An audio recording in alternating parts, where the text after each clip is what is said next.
আসসালামু আলাইকুম।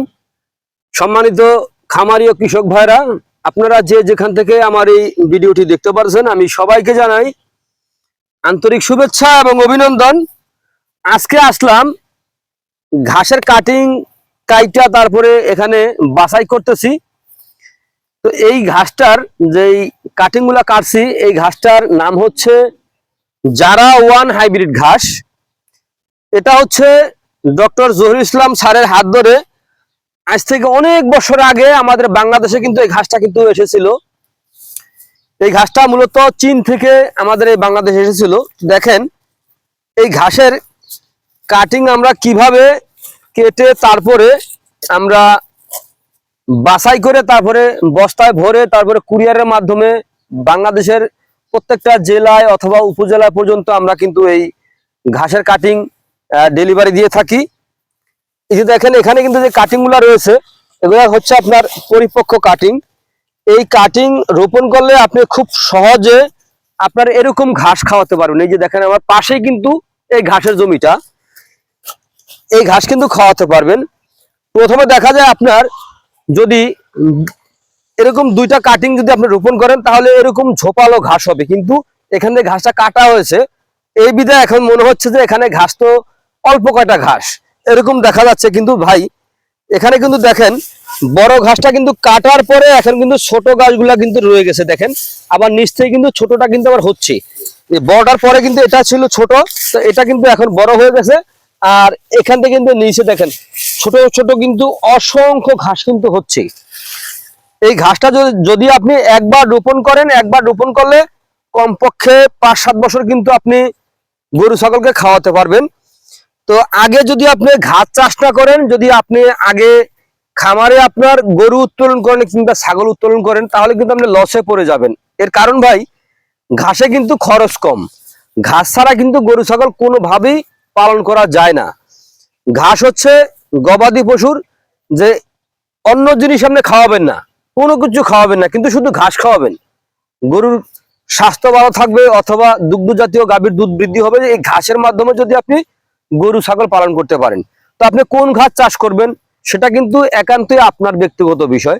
যেমন আপনার এই যে এখানে আছে জারা ওয়ান হাইব্রিড ঘাস রয়েছে, তারপরে রয়েছে আপনার ইন্দোনেশিয়ার স্মার্ট নেপিয়ার ঘাস রয়েছে, তারপরে আপনার আমেরিকার গুয়াতিমালা ঘাস রয়েছে, আচ্ছা তারপরে রয়েছে তাইওয়ান হাইব্রিড ঘাস রয়েছে। দেখেন এক একটা ঘাস কিন্তু আপনার এক এক দেশ থেকে কিন্তু আমাদের এই বাংলাদেশে এসেছে। যেমন আপনার জারা ওয়ান এটা চীন থেকে এসেছে, আমেরিকান গুয়াতিমালা সেটা আমেরিকার থেকে বাংলাদেশে এসেছে, তারপরে আপনার ইন্দোনেশিয়ান স্মার্ট নেপিয়ার যেটা সেটা ইন্দোনেশিয়ার ঘাস, তাইওয়ান হাইব্রিড যেটা সেটা তাইওয়ানের ঘাস।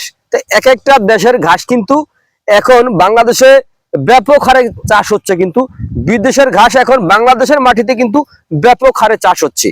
এই ঘাস আপনার এই রোপণ করে কিন্তু এখন বাংলাদেশে অনেক খামারি ভাইরা কিন্তু এই সফলতা পেয়েছে শুধু ঘাসের মাধ্যমে।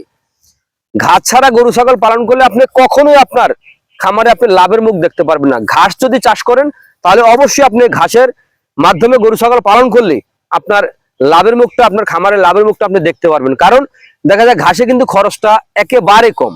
আপনি এই প্রান্ত থেকে, যেমন আমার এই ঘাসের জমিটা আছে, এই প্রান্ত থেকে আপনি কাটতে কাটতে আপনার ওই প্রান্ত পর্যন্ত যাবেন, কিন্তু গেলে দেখবেন যে এই প্রান্ত থেকে আবার নতুন করে কিন্তু আবার ঘাসটা হবে। তো যত আপনি কাটবেন ঠিক ততই কিন্তু বেশি হবে। আবার দেখা যায় অনেক সময় অনেকে এই ঘাসের বিচি বিক্রি করে, যেমন আপনার গুয়াতিমালা ঘাসের বিচি, এই জারাওয়ান হাইব্রিড ঘাসের বিচি, ইন্দোনেশিয়ার স্মার্ট নেপিয়ার ঘাসের বিচি। ভাই আসলে এইসব ঘাসের কোনো ফুলই হয় না, আপনার বিচিটা আসবে কোত্থেকে? তো যারা এই ঘাসের বিচি বিক্রি করে আমি বলি তারা আসলে একটা প্রতারক। যেমন এই ঘাসের ফুলও হয় না, বিচিও হয় না। তো ওরা যারা এই ঘাসের বিচিটা বিক্রি করে, তো ওটা কিন্তু আপনার হয়তো সরগম সুদান ঘাসের বীজ হবে অথবা জাম্বু ঘাসের বীজ হবে। এই বীজগুলো আপনি দেখা যায় রোপণ করবেন, আমার ঘাসটা হবে দেখা যায় প্রথমে একবার কাটবেন, দ্বিতীয়বার হালকা একটু কাটবেন, তৃতীয়বার দেখবেন আর ঘাস নাই। আর আমাদের এই জারা ওয়ান হাইব্রিড ঘাস, তারপরে তাইওয়ান ঘাস অথবা Indonesian smart Napier, American Guatemala ঘাস, এই ঘাস আপনি একবার রোপণ করলে কমপক্ষে 5-7 বছর কিন্তু আপনি অনায়াসে গরু ছাগলকে খাওয়াতে পারবেন। তো প্রিয় বন্ধুরা, আমি বলবো আপনারা গরু অথবা ছাগলের খামার করতে চাইলে এরকম ঘাসের কাটিং রোপণ করবেন, তাহলে খুব সহজে খাওয়াতে পারবেন।